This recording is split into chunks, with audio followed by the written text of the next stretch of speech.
राम जी की कथा में एक स्थान पर ऐसा है कि जब वो वन चले गए और उनके पिताजी का स्वर्गवास हो गया, तो उनके छोटे भाई भरत राम जी के पास आए और उनको कहें कि चलो भाई वापस आपकी गद्दी आप संभालो, पिताजी का स्वर्गवास हो गया है।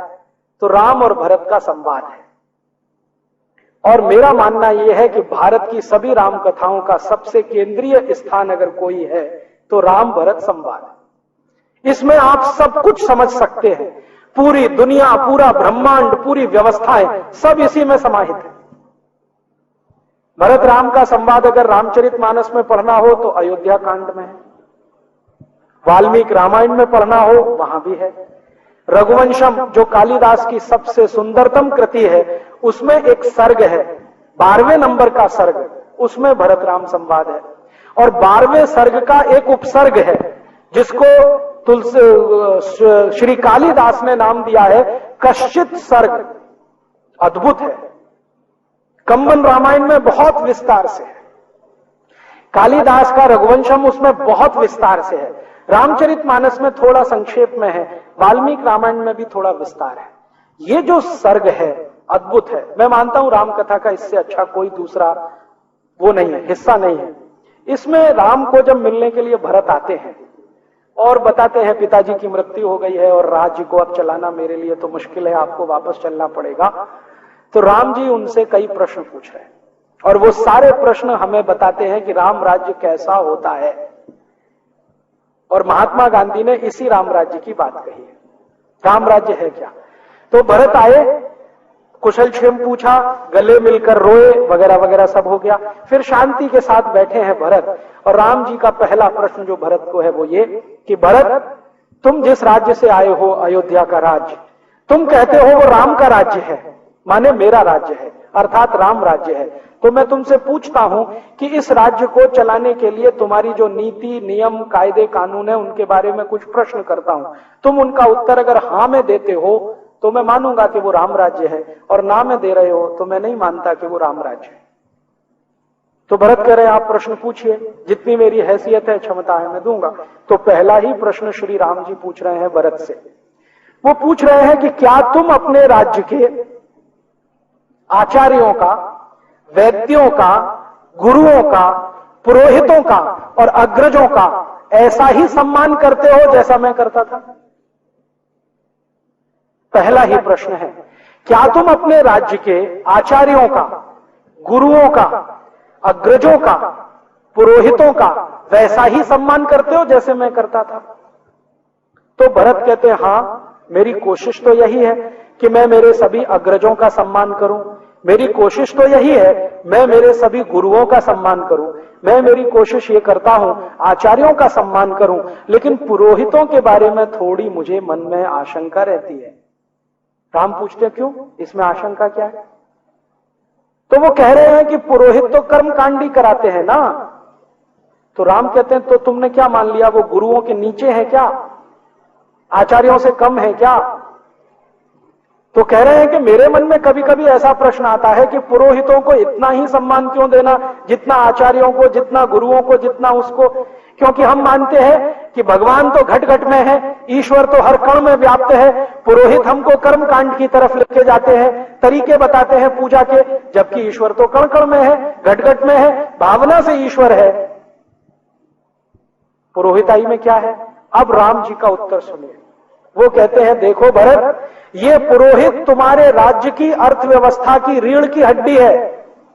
जरा समझो इस बात को, रीढ़ की हड्डी है, माने पूरी अर्थव्यवस्था इन पुरोहितों के दम से चलती है।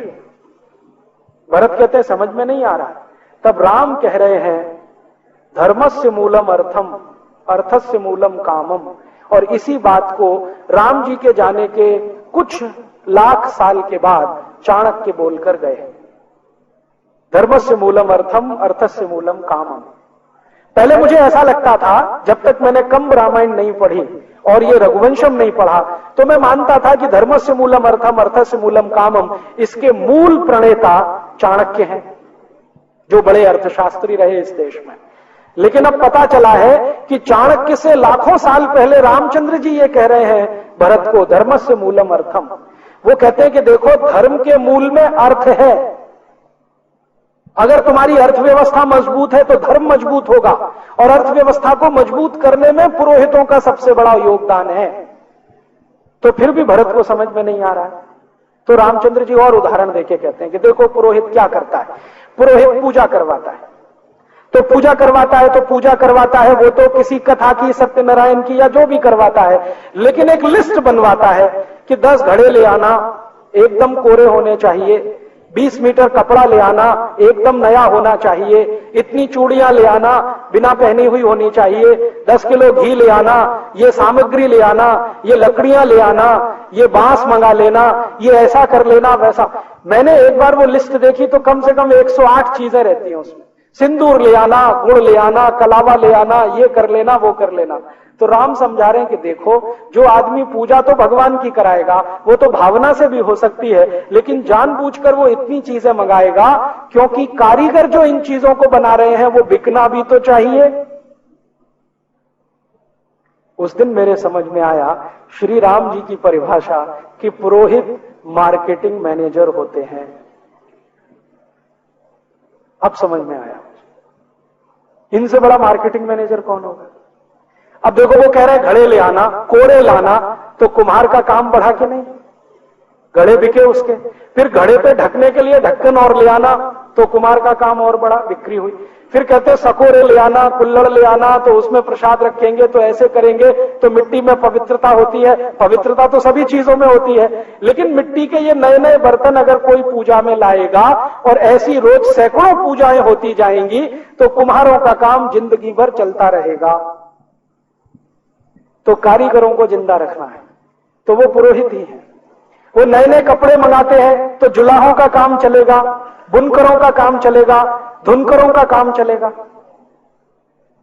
वो नए नए कुछ मान लीजिए बांस मंगवा लीजिए तो बांस के कारीगरों का काम चलेगा। यज्ञ कराना है तो घी डलवा रहे हैं तो घी बनाने वाले बाल गोपालों का काम चलेगा, ग्वालों का काम चलेगा। उनकी गाय की संख्या बढ़ेगी क्योंकि घी बिकेगा, और घी को जला के फूंक देना है ताकि नया घी हमेशा बनता रहेगा। ये तो बहुत दूर की कोई बात है।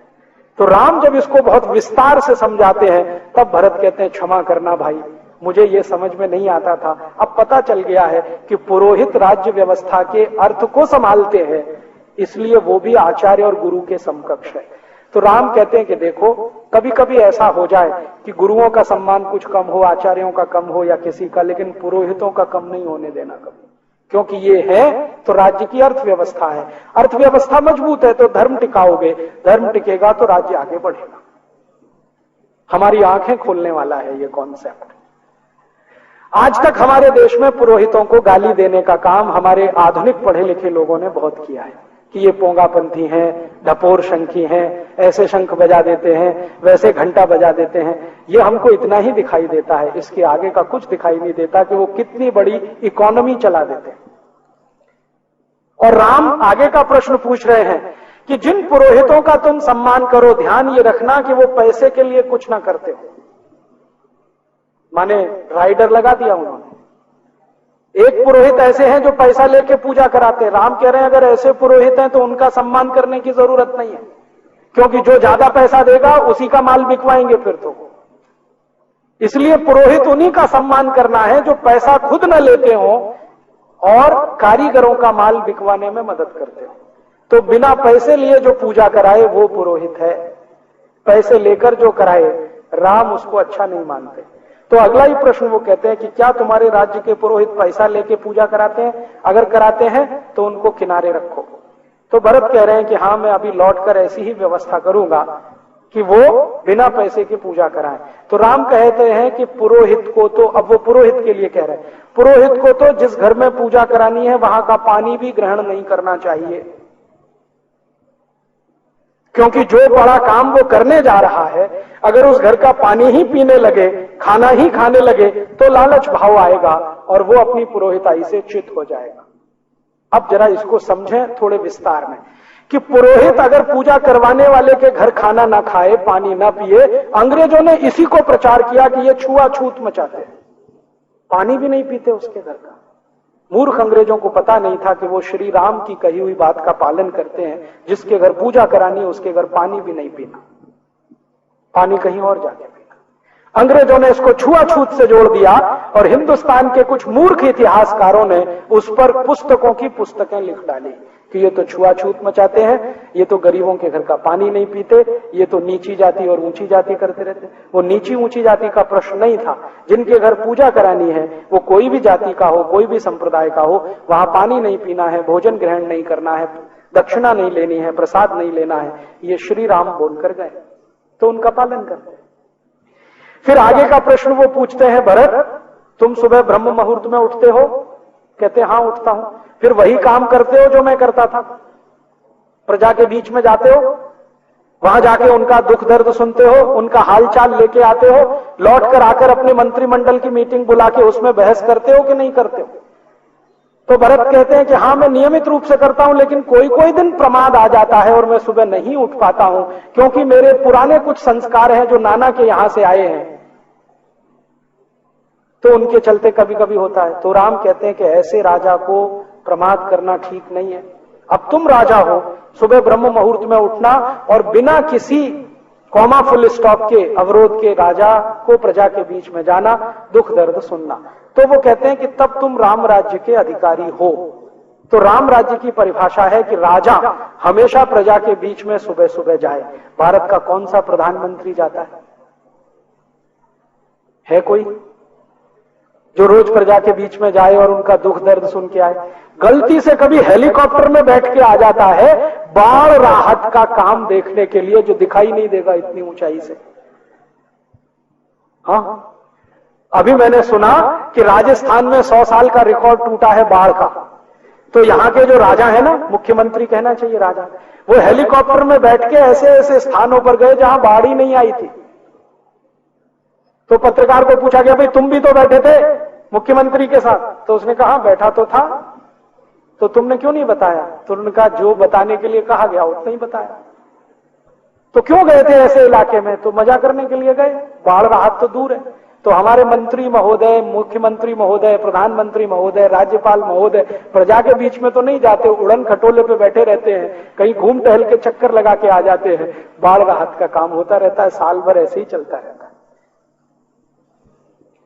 राम कहते हैं कि राजा को हमेशा प्रजा के बीच में सुबह ब्रह्म मुहूर्त में उठ के जाना चाहिए। कौन प्रधानमंत्री ब्रह्म मुहूर्त में उठता है हिंदुस्तान का? पता नहीं कितने प्रधानमंत्री हैं जो रात भर दारू पीते हैं, सवेरे उठने का तो प्रश्न ही नहीं है। ब्रह्म मुहूर्त में कैसे जाएंगे लोगों के बीच में? कितने मुख्यमंत्री हैं जो दारू में ही डूबे रहते हैं। फिर वो आगे का प्रश्न पूछ रहे हैं कि तुम्हारे जो एडवाइजर हैं उनमें से किस पर भरोसा करते हो, जो पैसे लेकर काम करते हैं या जो अवैतनिक सेवाएं देते हैं? एडवाइजर दो तरह के, एक तो ऐसे जिनको आप पगार देते हैं राजा की तरफ से, एक ऐसे जो बिना पगार के। तो भरत कहते हैं कि मैं तो ज्यादा भरोसा उन पर करता हूं जो बिना पगार के होते हैं। तो उनका वही सही सलाह देंगे। जो तुमसे धन लेंगे, संपत्ति लेंगे, वो तुम्हारा मूड देखेंगे, तुम क्या चाहते हो वही बोलेंगे।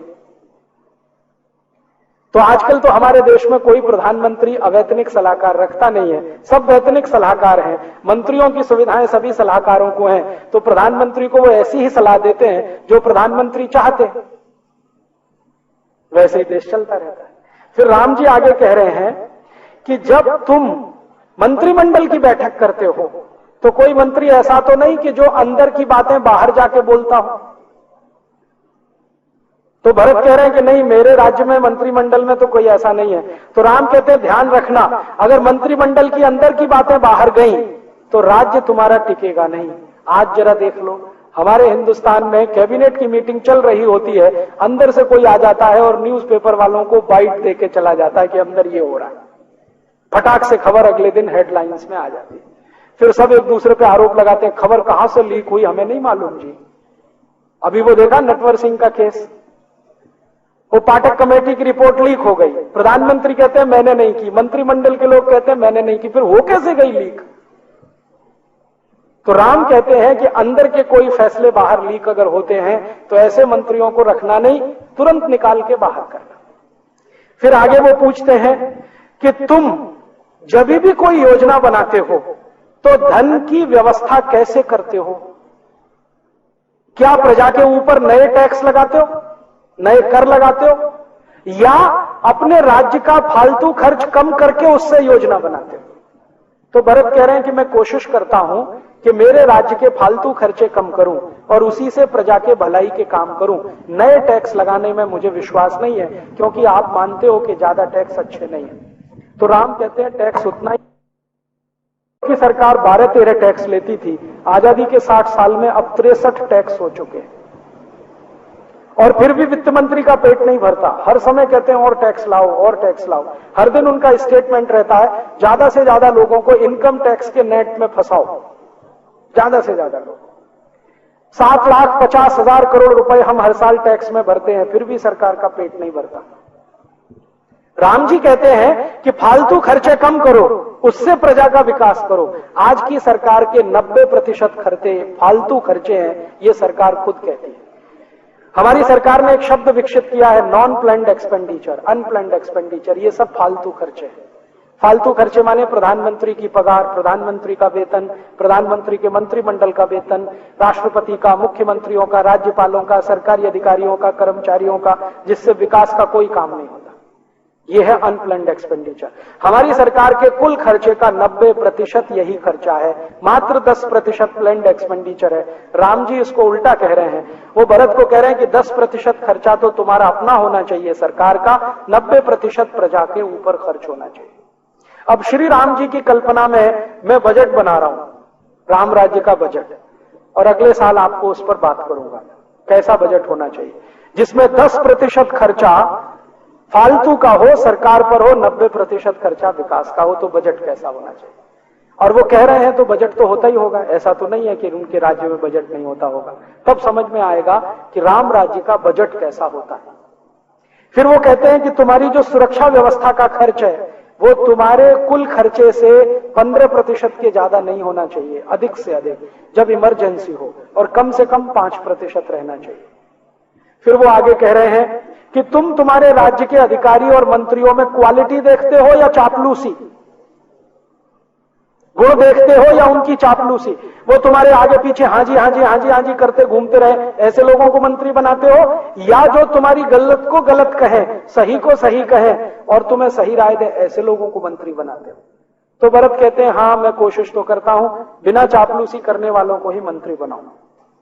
फिर वो आगे पूछ रहे हैं तुम्हारे राज्य में भ्रष्टाचार कितना है? तो भरत कह रहे हैं मेरे राज्य का कुल खर्चा, उसका मुश्किल से 1% या उससे कम भ्रष्टाचार है। तो राम कहते हैं ये 3% के ऊपर नहीं जाना चाहिए कभी भी। अगर गया तो राज्य व्यवस्था पूरी बदलनी पड़ेगी। करप्शन है लेकिन 3% के ऊपर नहीं, कंट्रोल रहना चाहिए। आज हमारे देश में कुल खर्चे का 70% करप्शन है आज की तारीख में। फिर राम जी पूछ रहे हैं कि तुम्हारे राज्य में जो लोग चोरी करते हैं, अपराध करते हैं, बेईमानी करते हैं, उनको दंड देते हो कि नहीं? तो भरत कहते हैं दंड तो देता हूं लेकिन जेल में देता हूं। तो राम कहते हैं दंड जेल में नहीं, दंड खुले में मिलना चाहिए, मुकदमा जेल में चलना चाहिए। वो कह रहे हैं कि जिसको भी दंड दो खुले में दो, ताकि प्रजा को मालूम हो कि इस बेईमानी का, इस चोरी का ये दंड है। दंड खुले में दो, मुकदमा जेल में चलाओ। अभी यहां क्या होता है? दंड जेल में होता है, मुकदमा खुले में चलता है। माने राम राज्य का बिल्कुल उल्टा है, रावण राज्य का हिसाब है। फिर राम पूछ रहे हैं कि तुम प्रजा से सुझाव मांगते हो अपने बारे में, अपने राज्य की नीतियों के बारे में, प्रजा क्या कहती है? तो वो कहते हैं हाँ, नियमित रूप से सुझाव लेता हूं। तो राम कहते हैं ठीक है। फिर वो पूछ रहे हैं कि तुम्हारे मंत्रियों का ज्यादा समय प्रमाद में, मनोरंजन में और मौज मजे में तो नहीं बीतता? तो राम को भरत कह रहे नहीं बीतता, मेरे सब मंत्री मेहनत से काम करते हैं, कोई मनोरंजन नहीं करता, कोई मौज मजा नहीं लेता। तो उन्होंने कहा ये आपके लिए नहीं है मजा और मनोरंजन, प्रजा के लिए है, राजा को नहीं करना। फिर वो आज हमारे यहाँ क्या होता है, प्रधानमंत्री महीने महीने भर की छुट्टी पे चले गए साहब, यूरोप के प्रवास पे, राष्ट्रपति चले गए, मुख्यमंत्री चले गए, राज्यपाल चले गए। राम जी बोलकर गए कि राजा नहीं कर सकता ये काम, प्रजा करे तो ठीक है, राजा तो कर ही नहीं सकता, सोच भी नहीं सकता। फिर वो आगे एक प्रश्न पूछ रहे हैं कि क्या तुम्हारी सेना तुम्हारे पूरे अधिकार में है? हाँ। क्या तुम्हारी सेना तुम्हारे सब आदेशों को मानती है? हाँ। क्या सेना में तुम्हारे यहां कोई विद्रोह तो नहीं है? नहीं है। तो फिर तुम निश्चिंत हो सकते हो। फिर वो कहते हैं कि सेना में जो सैनिक वीरता दिखाते हैं उनको तुम पुरस्कृत करते हो कि नहीं? हाँ, करता हूं। तो ये दूसरों के लिए अच्छा है। फिर वो पूछ रहे हैं कि तुम जब कोई फैसला लेते हो तो तुम्हारे सब मंत्री एकमत होते हैं कि नहीं? आम राय होती है कि नहीं? तो भरत कह रहा है कि नहीं, कभी कभी ऐसा भी होता है कि 50 मंत्री एक तरफ होते हैं, 51 एक तरफ होते हैं, या 49 एक तरफ, 51 एक तरफ, तो मैं 51 वालों की बात मान लेता हूं। तो राम कहते हैं ये अच्छा नहीं है, सबको एक राय होना चाहिए, तभी तुम्हारा राज्य ज्यादा दिन टिकेगा। माने 49-51 का राम जी ने रिजेक्ट किया है फॉर्मूला, और हमारी संसद इसी पे चल रही है। जो 51 कह दे वो कानून, जो 49 ना कहे वो कानून नहीं, चाहे वो कितना ही सत्य हो। अभी संसद में ज्यादा सांसदों ने कहा वेतन भत्ते बढ़ाओ, तो बढ़ा दिया 15 मिनट में। कुछ माइनॉरिटी में थे जिन्होंने मना किया, उनकी किसी ने सुना नहीं। राम जी कहते हैं ये मेजॉरिटी माइनॉरिटी नहीं, एक राय होनी चाहिए, आम राय होनी चाहिए, और जब तक आम राय नहीं बने तब तक फैसला मत करो। बार बार बैठो, बार बार बैठो, बार बार बैठो। हमारे यहां डेमोक्रेसी के सारे प्रिंसिपल तो श्री राम जी तय करके चले गए। अब ये हमारा दुर्भाग्य है कि हमने उनको देखा नहीं। रघुवंशम में पूरे सारे प्रिंसिपल हैं। हमारी सरकार ने अंग्रेजों की नकल करके पार्लियामेंट्री डेमोक्रेसी लाया। जो श्री राम जी के राम राज्य की डेमोक्रेसी ले आई होती तो सभी शहीदों की आत्मा को श्रद्धांजलि हो गई होती। फिर ऐसे ऐसे उन्होंने बहुत अच्छे प्रश्न किए, और ये सारे प्रश्न इतने अद्भुत हैं कि एक एक प्रश्न पर मैं आपसे आधा घंटे 1 घंटे बात कर सकता हूं अगर विस्तार से। लेकिन मैं आपके सिर्फ ध्यान में लाना चाहता हूं कि श्री राम के राज्य की व्यवस्था कैसी है, राम राज्य कैसा है। और राम राज्य कोई कपोल कल्पना नहीं है, ठोस धरातल पर खड़ी हुई एक अवधारणा है जिसमें गणतंत्र है, प्रजातंत्र है। और राम जी ये सब प्रश्नों का उत्तर जब ले लेते हैं भरत से, फिर कहते हैं कि अगर तुम ये सब कर ही रहे हो तो राम राज्य ही चला रहे हो, इसलिए मेरे आने की जरूरत नहीं है, तुम जाओ। मेरी जरूरत तब पड़ेगी जब तुम रास्ते से भटक जाओ। तब वो कहते हैं कि कम से कम आपकी खड़ाऊं तो दे दो, वही ले जाता हूं। तो ठीक है, ले जाओ, लेकिन विचार ये है इसके हिसाब से राज्य चलाओ, इससे अलग मत जाओ।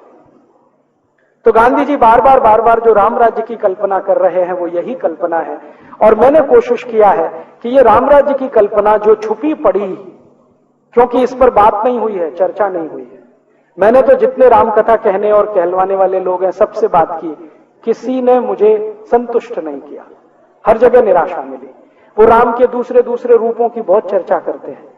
राम बड़े कोमल हैं, राम बड़े दयालु हैं, उनकी आंखें बहुत सुंदर हैं, उनके हाथ बहुत सुंदर हैं, और अजान बाहु हैं, और इन वर्णों में वो घंटों घंटों निकाल सकते हैं, आपको रुला सकते हैं, हाँ आपके साथ वो भी रो सकते हैं। लेकिन राम की जिंदगी का जो असली कर्म है उस पे बात ही नहीं करते, बात ही नहीं करते।